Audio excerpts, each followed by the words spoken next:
The year is 1991. It's 2020. The year is 1991. The city is riddled with crime, and 3 renegade cops quit and hit the streets of rage.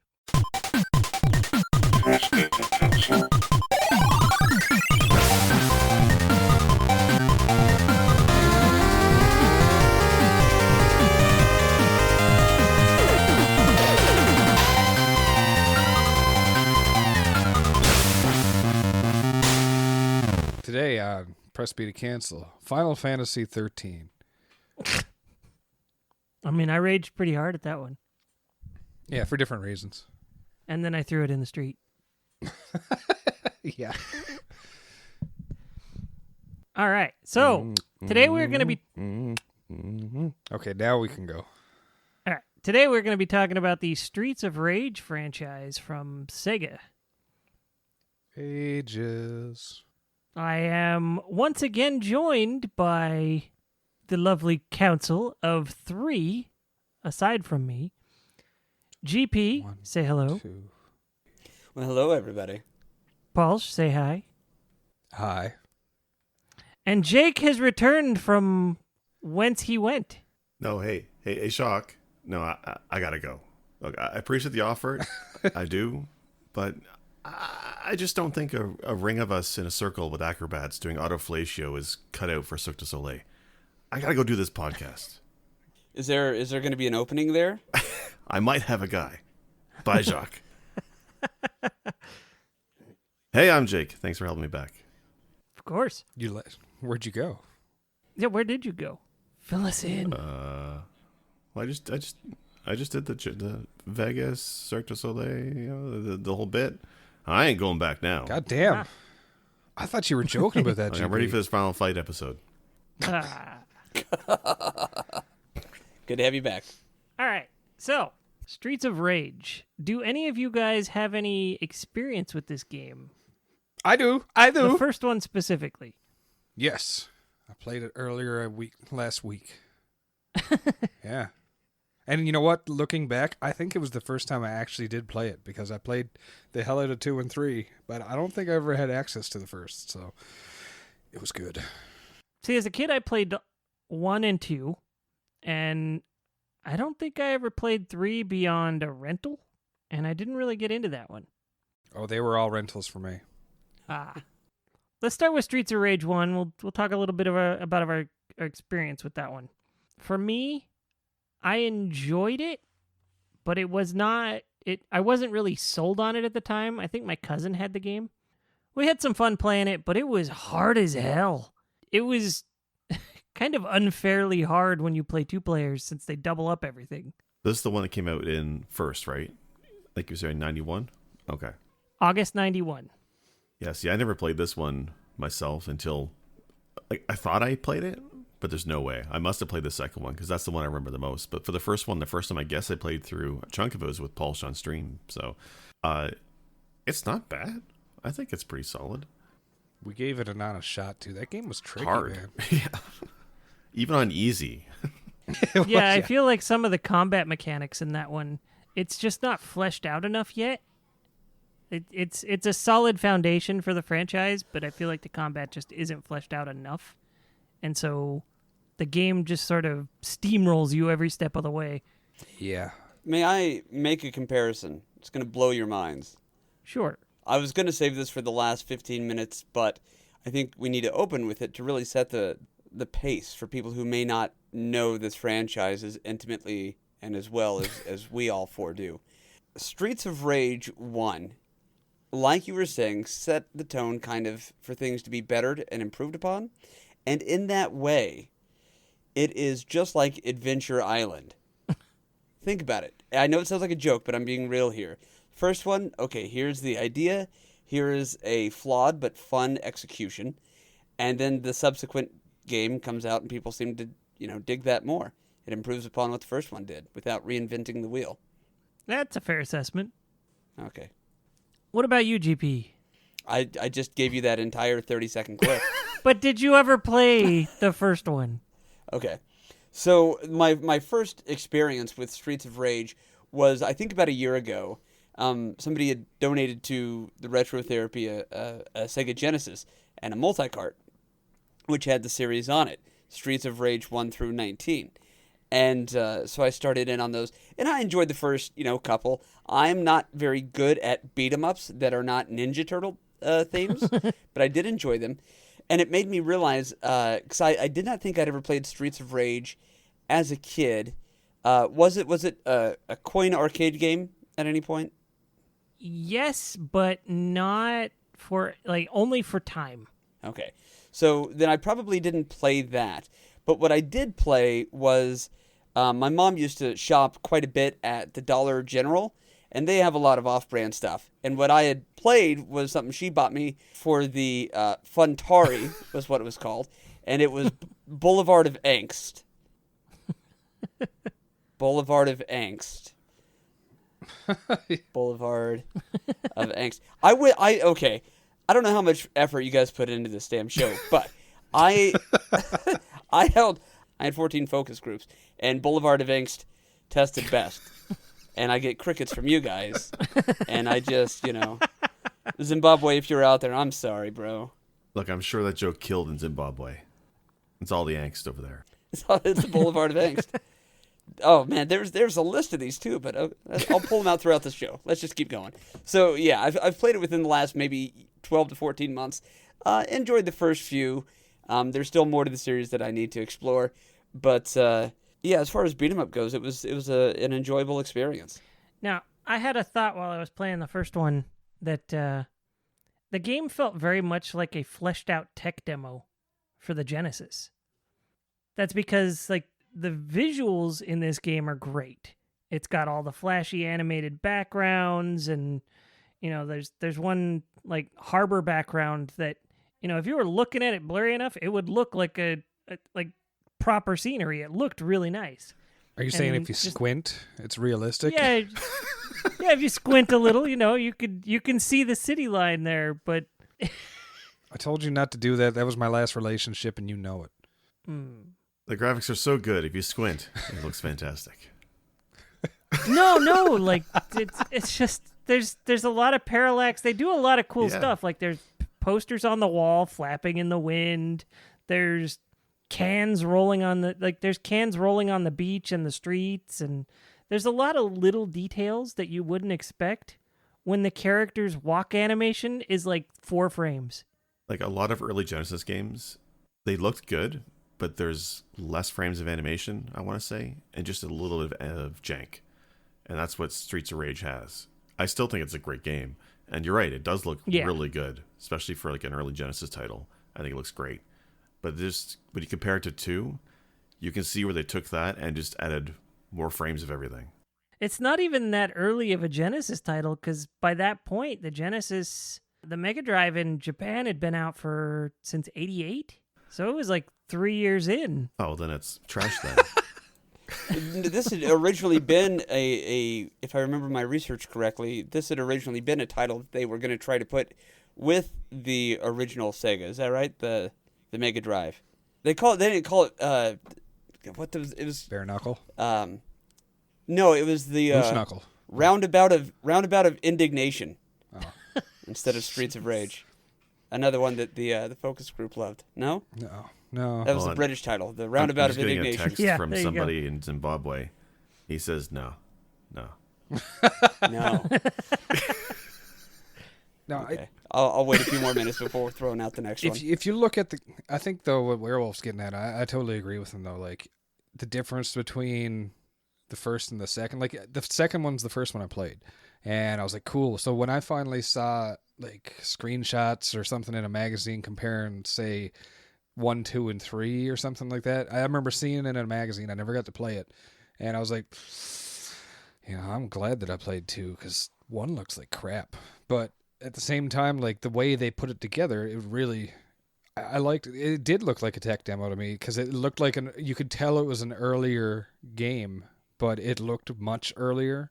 And I think the evolution between 1 and 2 and 2 and 3 is just exponential.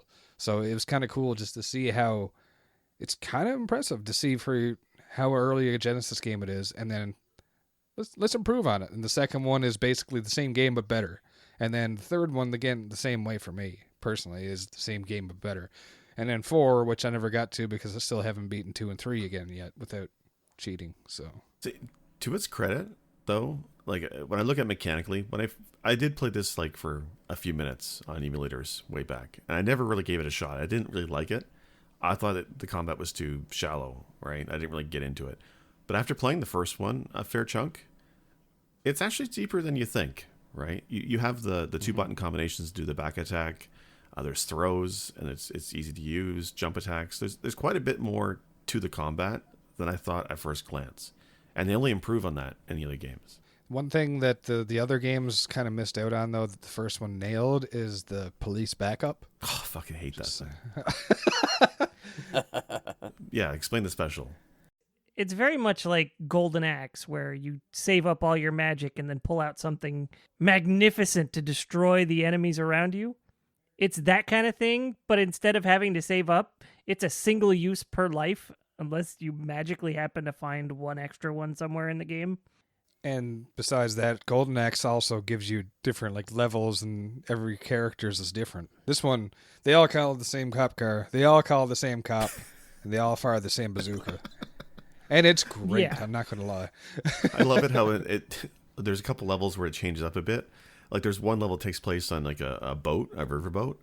And that, I'll be damned if that car does not pull up on that deck of that boat. I told you, man, it's a ferry. It's just, it's got all those cars on there. It just drove up from the car deck. That's all. Just Knight Riders his way into that boat. But the second last stage, it's an elevator fight. It wouldn't be a beat 'em up with an elevator fight. But as you're rising up the elevator, when you crank out your special, the camera pans down to the bottom of the building and off to the left, so the car can drive into view and shoot that grenade. So they thought about that. They knew it was stupid, but they still went with it. And then they remove it entirely in the next area. Yeah, because you're like, hey, we're in the middle of a skyscraper, so it's like, guess what?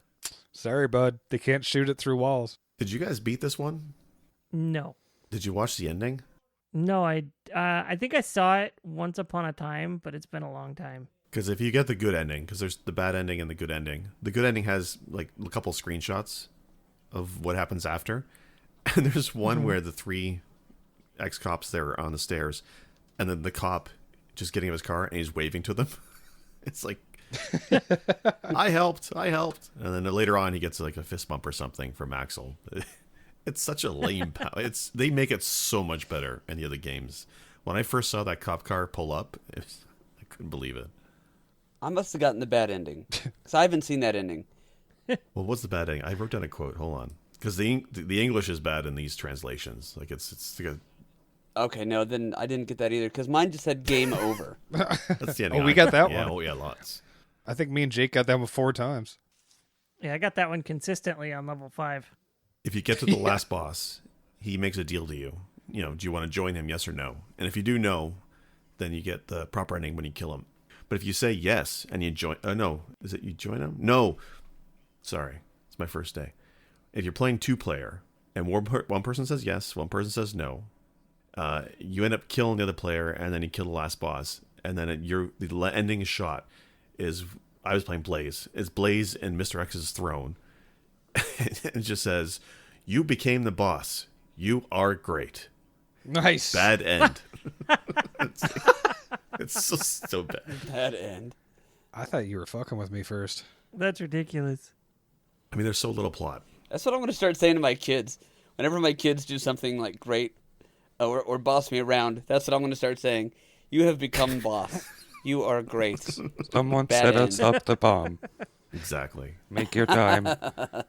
So, Streets of Rage 2, I think, really improved on the formula big time. They added more combo moves. They changed the special. So instead of making it like, for all intents and purposes, a bomb that clears the screen, you use some health to do more intricate attacks. They're stronger.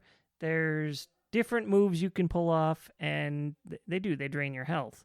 That's the trade-off. It's not get out of jail free. It's just get out of jail kind of deal. You're like, oh crap, Yeah. I'm surrounded, and then all of a sudden you take like an eighth of your health to just knock everybody away and give yourself some breathing room, which is great. Well, it's hilarious because of the attacks they do. Somehow they just learn from Street Fighter Masters and they're shooting fireballs and crap. From police car backup to fireballs. Look, a candle burns brightest just before it goes out, okay? So to me, that makes sense. Also, if you're on your last bit of health and you do their special, does it allow you to do the special, or will it kill you, or does it just give it to you for free? No, it doesn't let you do it. Yeah. I tried. Very, Okay. very much tried. Yeah. That's one thing I love. I know I've already mentioned Turtles once, but in Ninja Turtles 3, The Manhattan Project, they do that thing where your special takes down some of your life. But if you're on your last bit of life, you can just spam it. Oh, and you're really? fine. Oh, this- wow. That's not what this episode's about. But yes, I love that mechanic because I suck at beat 'em ups. But this game stepped up everything. It stepped up the music. All the music in this game, to me, is super memorable. Punchy and upbeat and awesome. I disagree. You disagree? What? I feel like the music is best is better in 2 than in 1. I think Is it because it's in 5/4, Pulse? 7-4. I learned what that is. All right, so 1, 2. No, I there's something about the first one when I was playing it with Jake, and we were basically competing, see who could get further, because we both knew neither one of us was going to finish it. But I really enjoyed the music when I was sitting in my game trying to punch in my initials, because that was one of our prerequisites. If we died, we had to punch in our name before we could continue, and we couldn't cheese out. Is when I actually got to listen and take in some of the music, because otherwise I was focused trying to show up Jake, and didn't do a very good job. But still, I realized how good the music actually was, and I mean the music in 2 is great, but and this is the most memorable for me. But I want to go back and listen to the soundtrack from the first one all of a sudden, because I just enjoyed it so much, and I was like, I don't have these memories now. I want them. So. Yeah, I agree with Paul. Like the first one, I think is great soundtrack, and it was the one composer, Yukio Kisharo. I might probably butcher that like I usually do, but he did it alone in the first game. But the second and third game, he had another composer work with him, and there's a difference in 1 and 2. 2 sounds like a dance-inspired track or something. Yeah, it's very techno themed. Yeah, it's not bad. The disco. It's The disco. disco is my favorite. That's in 3. Yeah, 3 goes Oh, way over. oh, right. Sorry. Okay, so that's the one I was thinking of. That one's an earworm. But 2 also has really interesting locations because it has you working through like an amusement park and stuff like that. That one was kind of scary as a kid. Yeah, you fight that big alien head thing that apparently is like, it's an attraction. So it's basically an animatronic alien, but as you beat it up, it screams in agony. Yeah, it goes like you kick it across the room, and and it leaves a suggestive looking base after you destroy it, because like you beat up, like it's just this extending neck with the head kind of thing, almost like the plant mini boss in Super Metroid. That one that just goes around on a It's figure eight. Sports and Spawn, opens up. yeah. Yeah, so it's kind of like that, but a little bit more involved. But when it disappears, instead of closing up and basically drying out and decaying, this thing just disappears, and the wall behind it looks very not kid friendly. If you haven't noticed it before, you will next time, I promise. I haven't. I don't think I made it that far. I'm much like GP. I'm terrible at beat 'em ups. Like when we did that stream with Pulse, me and you, I thought, surely I'll do better than Pulse. But nope. You got a lead early, and I could never catch up. While you were busy punching your name, taking time, I was using it to catch up, and I never made it close to you. That, and you had like the 3-second handicap starting before I did. I was like, oh, you started already? Crap. Did me no good. That game's hard. That's the one with the double blaze. Oh, that's the first one with the double blazes. Double blazes is what screwed us both Yeah, over. Mona and Lisa. Yeah, but 2 is also hard as well. I love it, but it's a hard game.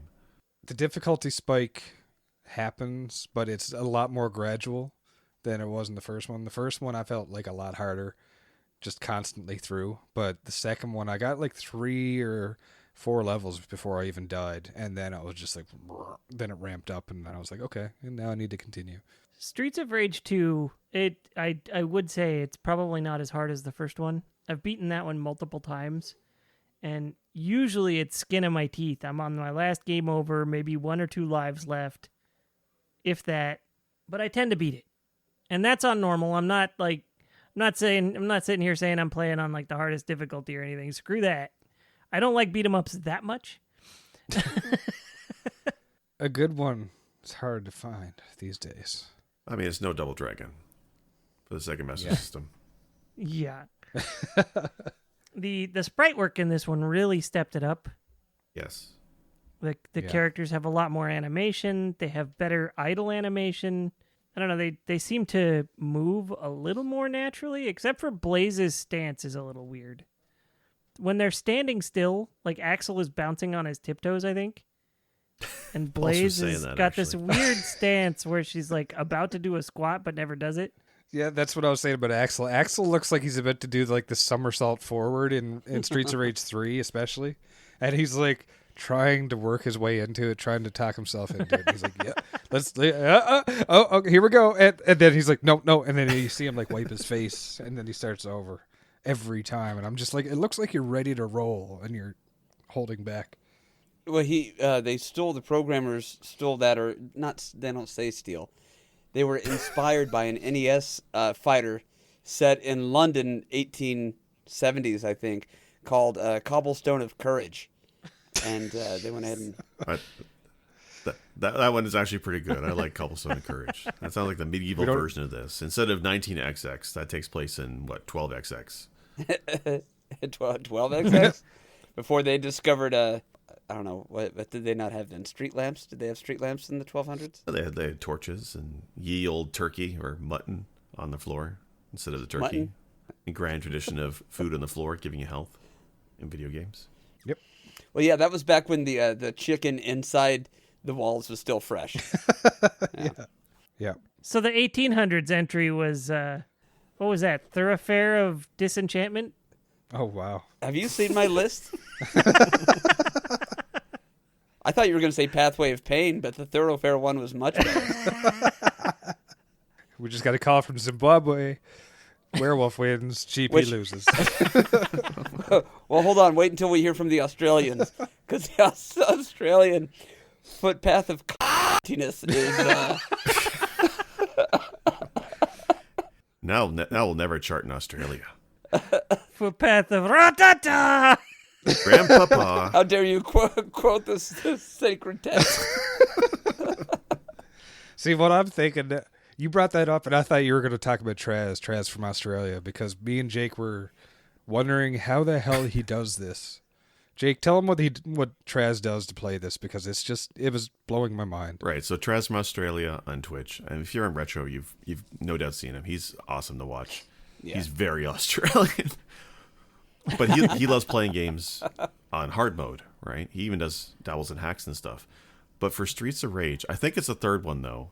And maybe the second one as well. He does Mania mode, is what he calls it. Because Wolf mentioned earlier, if you start up a 2-player game, you get double the enemies and bosses. So he'll start up a 2-player game, kill the second player, and beat the game, being twice as many enemies. And I've seen him do it. It's nuts how he plays through that. Wow. Oh, I can't even get halfway through the game. It's He hard. crushes it, too. Like, we were fighting for it. The joke, too, he only uses a keyboard. He doesn't use a controller. oh Yeah. my God. Yeah. Yeah, it's crazy. Well, the alcohol helps, you know. Even the characters in the game are drunk enough that they don't feel the pain, so they just keep going. Big fan of Traz, if you're listening. Yeah, he's great. I forgot what I was going to So say. Streets of Rage. Yes. I'm so sorry. I know I keep No. derailing the conversation. I Like we apologize. never do. Come on. Us and tangents, impossible. Oh, hi, Mrs. Bullock. So this is the one where they also decided to sort of mix it up a little bit and add 2 more unique fighters in Max and Skate. So Skate, he's obviously Skate is canonical, but he had different real names, right? Yeah, Skate was his nickname. Wasn't it like Sammy? It's Sammy in the U.S. version, and it's Eddie in the Japanese version, or like I like to say, it's Flip Top is the real name. Flip Top. It's Bimmy, and we all know it. No, that's Double Dargon. But those two really do mix up the gameplay quite a bit. You got Max, who's much slower than Axel and Blaze, but he hits like a truck, and he's supposed to be an ex-wrestler or something, right? Right. And then you've got Skate, the one character who can now like sort of run, but he's on rollerblades, so he's not running, but effectively it's running. The other characters all walk. You can double tap forward with him, and he'll start zooming across, and you can like dive bomb enemies like that and everything. It made for a lot more interesting gameplay experiences with how different those were. He's Adam's little brother, isn't it? Yes. So Adam's the character from the first one. So you have Axel. Axel's like the brute. You have Adam, who's kind of like the all-rounder. And then you have Blaze, who's like the fast one and like the more acrobatic one. And they kind of make it a little bit more pronounced in the sequels. Each one kind of has more attributes towards their kind of style than they do in the earlier ones. And I think Adam is, in the beginning of the second one, Adam is kidnapped. So Skate's out to help and try to rescue him. Yeah. Adam's the damsel in distress in the second one. Wolf, I think you mentioned on the cover of Streets of Rage 2, they have Skate, the new character. He's the only one getting punched in the face. Yeah, and he's like 15 or something in the game. It's terrible. Terrible. It's like the one getting hit. Welcome to the streets, kid. Pow. Grandpapa. Grandpapa. That makes sense, given the era in which these came out. Skateboarding was taking off, and so everybody was like anti-skateboarder, and anybody on wheels, because that's all you would see in like parking lots. Is no skateboarding, no rollerblading. But at least he had 96. rollerblades and not like roller skates, you know? Right, yeah. Well, Yeah. he has attitude. And they couldn't call him Blade because there's enemies in the game called Blade. Just saying. Right, or Blazer. Yeah, that too. Wait. And my consigliere Michelle. Yeah, no, it makes sense. There's a lot of the adults in the world at that time, very anti-skate people. So whoever was doing the artwork, I'm sure felt like, they had it coming. One thing I noticed about the box art too, they're all like out there because this is the era of box art. Yeah, but in Streets of Rage 1, Axel has a yellow tank top on, and in 3 in the game he's got a yellow tank top. But in the other ones they've got it all white. So it's like they had it backwards. It's like, is this supposed to be like a tip of the hat to the first box art or something? Because like he's got the yellow shirt and the black jeans as opposed to blue jeans and white t-shirt. It's odd because the third game had palette swapped compared to the game in Japan. I want to say Blaze is still wearing red in the Japanese version of Street of Rage 3, but in the US version she's wearing the silver for some reason. Right. They changed a bunch of the stuff on the sprites and colors. There's a reason for the silver, apparently. We were told about that when we were streaming. Oh, really? I was too busy getting my ass kicked. So I wasn't paying attention. Oh, I was too, but I wasn't playing as Blaze, so I noticed because they were like, they're talking about Blaze, and my ears perked up. Or my eyes, I should say, because I was reading chat. But apparently, they made her wear red and not silver in the second game because silver was too stripper-esque. Really? Yeah, so that's what they were getting on with. So, and she's silver. She wears silver in the third one. So I mean, she looks like a go-go dancer in the third game. The red made more sense, and then the box art is all she's wearing black and jeans. It's weird. well, the second one, she's got the corset Yeah. and jean shorts. Just bizarre. Isn't this also one of the franchises that dumbed down some of the difficulty for the non-Japanese audiences? Increased it. Like, I feel like I'll have to look it up or check my memory palace. But I feel like in Streets of Rage 3, if you did like easy mode, they cut out the last 2 or 3 stages. So you can only completely beat the game on normal or hard. That sounds about right. I don't know. I remember playing some kind of some games on Genesis for sure, and specifically Genesis, and that was the case. So you couldn't beat the game on easy; you'd have to do it on normal or hard. Yeah, you're right. You get a bad ending if you play it on easy. Right. The characters even say, "We gotta try harder, friends. We gotta do harder. We gotta do better." Oh my gosh. They say you gotta do a better difficulty. See, I thought that's what the case was with Super Ghouls and Ghosts when I was a kid. So when I played it again as an adult, I played it on normal. Well, fuck me. You still have to play through it and do the second round. So So, Paul, you like Streets of Rage 3, right? I do. I think it's my favorite for like play wise. Really? Sell me on it, because I can't stand it. Yeah.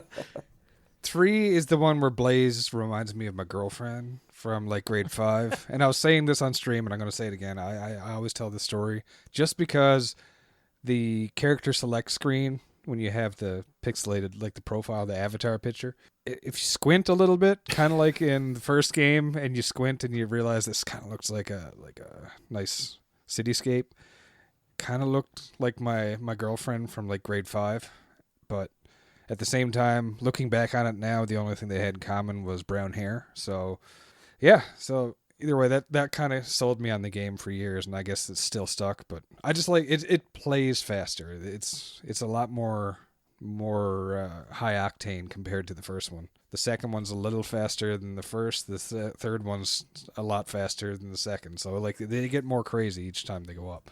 And I still like I said, I got to play 4 because I can only imagine. They expanded mechanics in the third one. Some of it I like. They added if you double tap up or double tap down or left or right, you can run or you can do rolls, which I think is really great. So they definitely expand on that. But they added some stuff that overcomplicates it. Like Pulse, when you were streaming earlier tonight, a little bit to see it. There's like a strength meter now that depletes when you use your special, and the lower the meter, the more damage you take. There's some kind of star system that's incorporated. If you die, you lose a star, and it almost makes the game from the first game being so light on mechanics, to the third one being just a tad too much, and it's confusing to know what's going on. Yeah, I literally had to get you to look up the manual because I was like, there's no indicator in the game what it actually says, so I had to make sure what was going on. And I thought it was like, if you did like say like a fireball motion from Street Fighter or something like that, then maybe you'd do this. But no, that was just for your special. So from what I understand, if you had it maxed out, you'd take the least damage from your special attack, and then you do the most damage. Yeah. So There's some weird hidden stuff in that game. Maybe we should mention the hidden characters and how you get them. Oh, like the greatest of all time, Rue. The kangaroo. What other game out there can you play as a kangaroo and kick ass? Yeah. One thing I noticed actually when I was playing it again tonight was that Rue has the same sound effects as Blaze for a lot of his moves. Oh. So I was like, oh, that's adorable. So when he gets punched in the face, he makes the female scream? No, he does like the same thing that when she does her kicks and stuff like that. There's like the cock or whatever it is. No, that was Chun-Li. That screwed that one up. Sorry, one more time? Because there's 3 characters I want to say. There's Rue, right, the kangaroo. Then Yep. there's Shiva, who's like the Right. ninja character. And then Yeah, there's first a third one. boss, I think it was. Right, the first boss. There's also a third one, which I think was cut from the American version. He's kind of the leather-wearing village people stereotype of a gay character. And I think he got cut from the American release, but he's still in the Japanese version as a third character. Oh, okay, yeah. If I'm not wrong. Is he- I might be totally wrong, so I'm going to go check my Mind Palace in that one. Carry on. So let's talk about the fourth one. If that's the case, that's Werewolf. Man, your Mind Palace is loud tonight. I upgraded with new keycaps. Werewolf. What about you've played 4? So what's that like for the characters in that? Because I know there's a bunch of characters. How did they tie that in? Okay, so Streets of Rage 4 finally makes a time skip, though it's not nearly as big as the jump from the release of 3 to 4. You mean it's not 30 years in the future? They're like 25 years apart, but the game takes place 10 years later. But Axel looks like he's been unemployed for the last 20, so... Yeah, he looks like he's aged a bit more than 10 years, but to be fair, the other characters from the previous games don't look that much older. However, one of the playable characters in this one is Adam's daughter, Cherry. So Skate's nowhere to be found, and instead you have Cherry, who plays a lot like Skate. She's actually a badass. When I first played through it, I played through it with my kid, and he was playing for the Max analog. I want to say his name is Floyd. He's a mixture of Max and Dr. Zan from Streets of Rage 3. So he's got big bionic arms and all this. But does he have rocket shoes? I don't think Well, so. fuck this. I don't want anything to do with him. And thank God they went with the name Cherry, because that doesn't sound stripperish at all. Look, she wears yellow. She's good, okay? Innocent and pure. My bad. But I mean, she gets to beat the shit out of people with her guitar, and it never breaks. Apparently. This guy has the right idea. He wore the brown pants. Thank you, Sorry. Deadpool. Yeah, that time jump is kind of weird too, because when you play the first two games, it feels like 80s, 90s. But that third game, by the end, like I watched the end of it, because again, I'm terrible. I couldn't get very far. But watching the ending, there's robots, there's a brain in a jar. Like, it's out there. Oh, 3 is very bizarre. I mean, one of the playable characters in that is a cyborg, Dr. Zan. I thought he was an android. Cyborg sounds right. Cyborg is human with robotic enhancements. Right. Sorry, I forgot my sci-fi back at the door. So I mean, it's still got this 4 still has Axel and Blaze and Adam, and all 3 of them kick ass in this one. But I did play through most of the first time with my kid as Cherry, and he played mostly as Floyd, and we sort of mixed it up a little here and there. All the characters played a lot of fun. Like in previous games, there's always like one character I really prefer over the others, and then all the rest I could kind of care less to play as. In 4, I truly enjoy playing as every single one of them. Is it like Rivers? Here's one comparison I want to do, because this is the one that brought us together. But basically, it was all of us playing River City Ransom Underground. So you guys remember that in the year 2018, I believe it was. I don't know if I Maybe ever played that one. 2019. Okay. Well, you should try it sometime, because me and 3 of my friends ended up playing it together, and then we started a podcast because we like Of course, I shooting remember shit together. it's one of the best parts of my year, 2018. Yeah. Was it 2018? I don't know. But in that game, every character played differently. Like, I switched to play the same character Werewolf played, and I couldn't do anything. I was getting my ass handed to me, and then everybody else is playing something, and they're doing fine. But I could only play as Paul the Boxer. And, like, is it the same for Streets of Rage 4? Kind of, yes. The characters all have their own style, and they do feel different. They play differently. They're not so different that going from one character to the next is that jarring, but you do have to sort of adjust your play style depending on the character. Okay. Well, in 4, they added charge moves, right? And Cherry's charge especially, she leaps in the air and does a hit, so you can juggle. And the first time that happened to me, because I played a little bit of it tonight, I was playing Blaze for most of it, then I switched to Cherry, and that leap in the air move is like a game changer. Because at first I'm like, she sucks, because her reach is terrible. But when I realized you can juggle in the air with the charge, it was fun. But you're right, all the characters are fun once you figure out how they all control differently.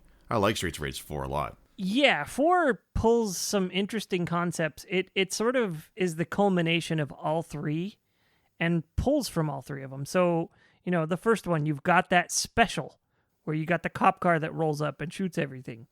You have that special button back. It's not always a cop car rolling up and bazookaing the enemies, but they all have their own individual special move that practically clears the screen. Yeah, Blaze goes all Avatar Korra and her eyes glow. Yeah, she becomes a witch or something. I don't understand. It's nuts. As if she couldn't get any hotter. Thanks. All right. And then they've all got the special moves from 2, where, there's combo inputs, but there's also the attacks that drain your health.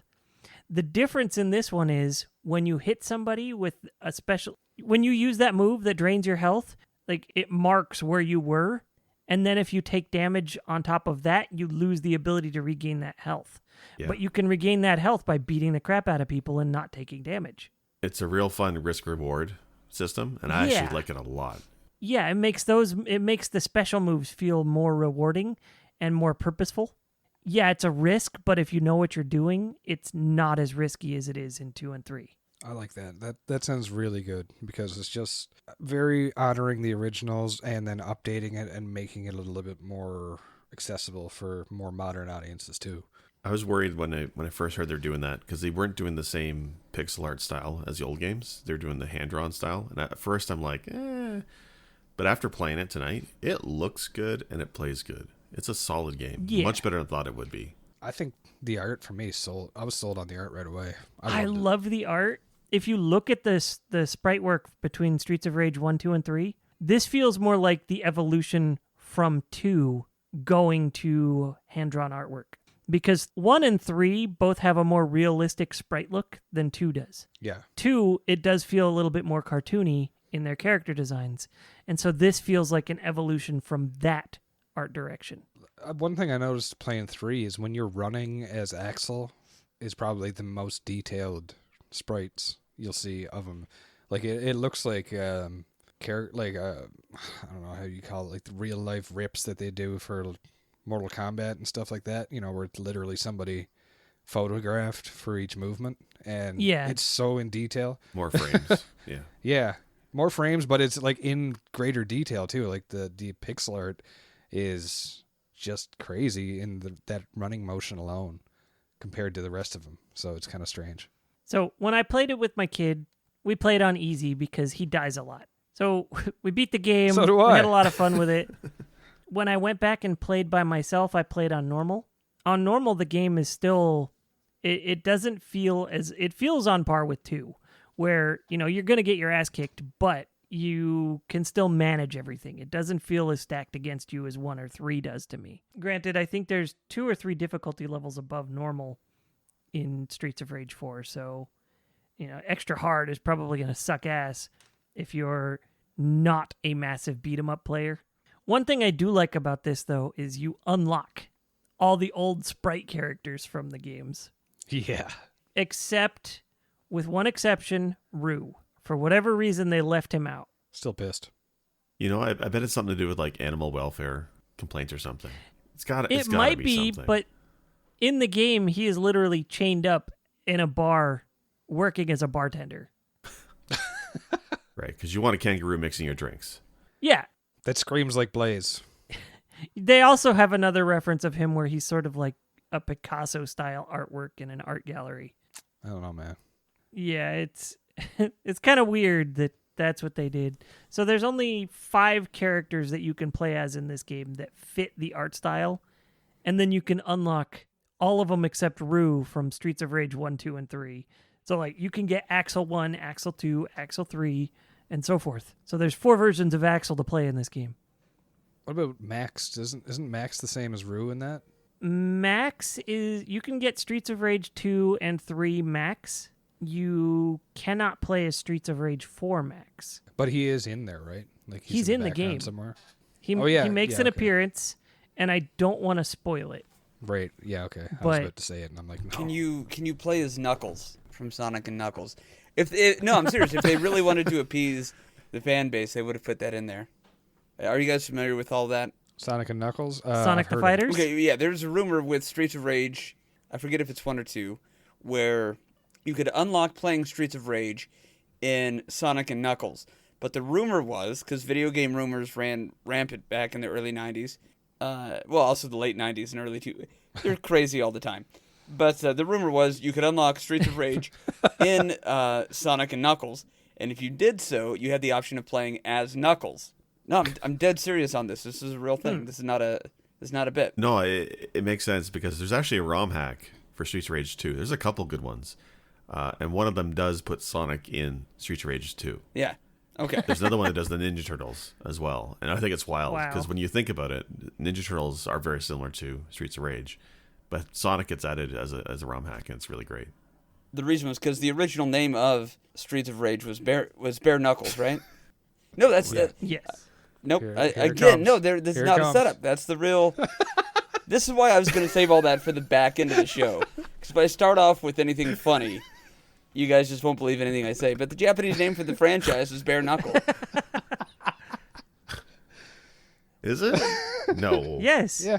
Oh, yeah, is it it is. really? Yeah, it's You called thought I Bare was going Knuckle to in make Japan. a porno shit. joke. And Somebody was sharing box art earlier. Go look. Yeah, you shared the box art earlier in chat, and Knuckle. it says Bare Knuckle. Anyway, I mean, the E, as I was saying earlier, the bottom of the E is so thin it almost looks like Barf Knuckle. But well, that was one of the original names they toyed with. That and Alleyway of Agony. See, now I'm back. The boards were all lit up from Zimbabwe, but they just dropped off. I think this is the first one that actually changed the villain in the game. Yeah, because the first 3 are all Mr. X or Mr. Mr. X. I X think, Cyborg. I think all 3 of them are Mr. X in some way, and that's not to say this one isn't related to Mr. X because it is. and you learn pretty quickly Or that it's is it? Mr. No, you learn pretty early on, like level 3 or 4. It might even be level 2, actually. I don't remember exactly. But you learn pretty quickly that it's Mr. X's kids. Yeah, the intro. The Y twins. Yeah, the Y. It's Mr. Y and Miss Y. Oh wow, yeah, that's okay. So I feel like they really did a lot of good work on this game, but Mr. Y and Miss Y feel like a really weak replacement for Mr. X. Even if it is kind of on brand, that's one of the shortcomings of this game for me. Well, Mr. X was busy kidnapping Thomas's girlfriend from wow. Kung Fu. Yeah. Actually, I'm kind of disappointed when I was playing through and watching the ending of Streets of Rage 1 and 2. I thought Mr. X was Dr. Wily all along. So then it ends by saying you have to go and collect all the energy immediately with Mega Man.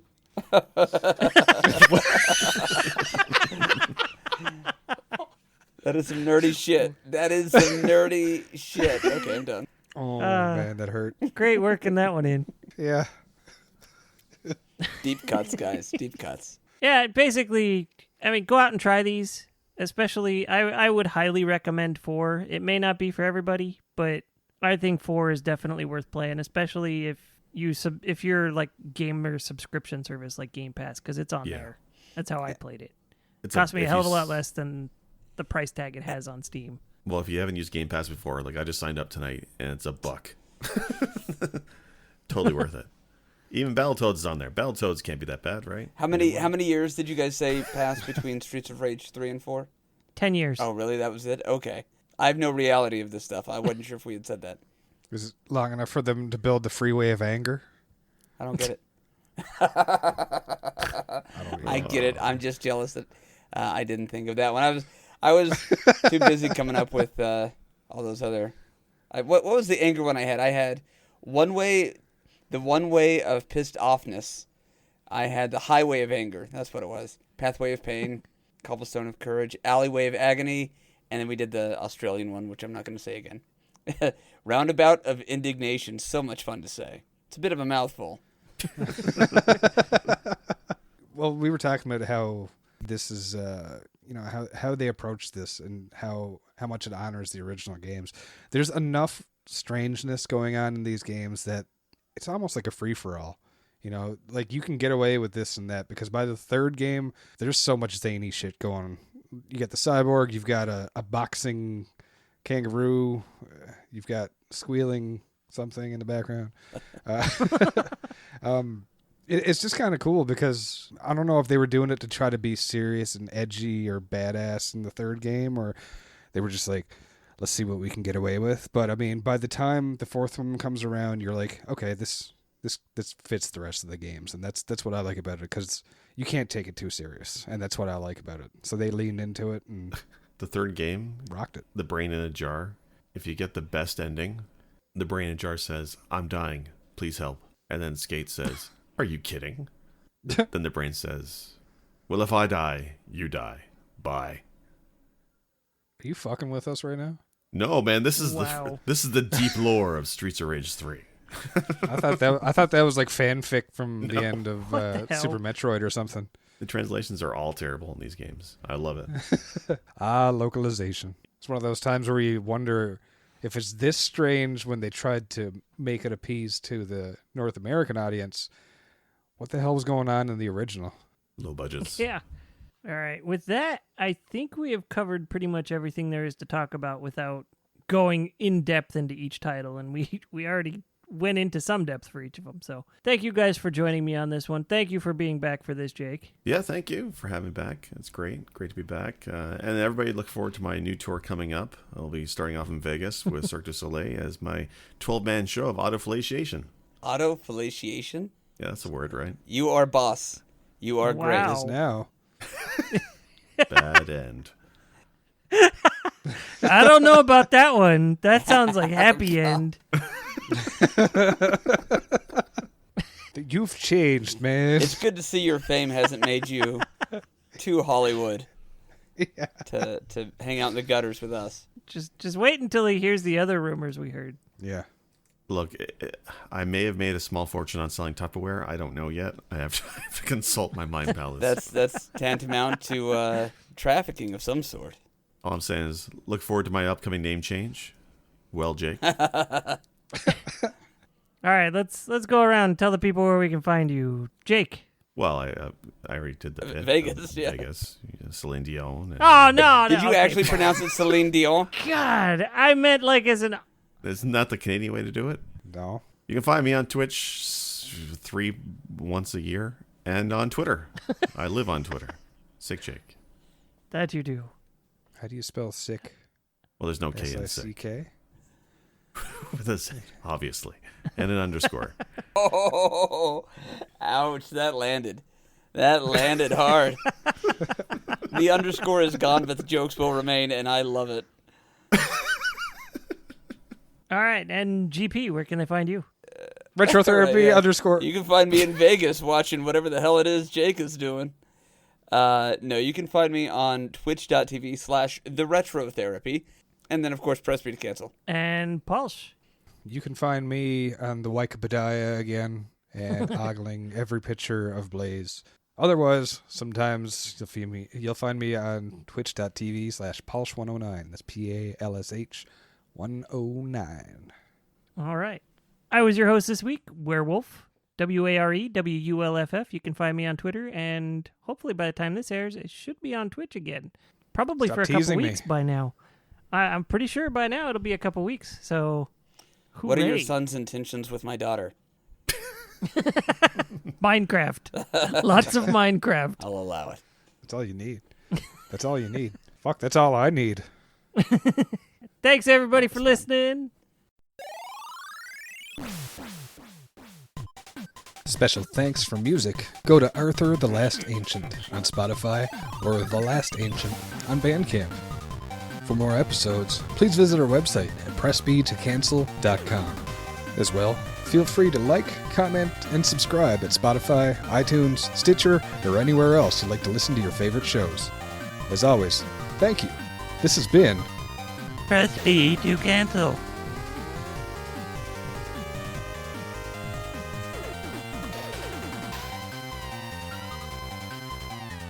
Press B to cancel.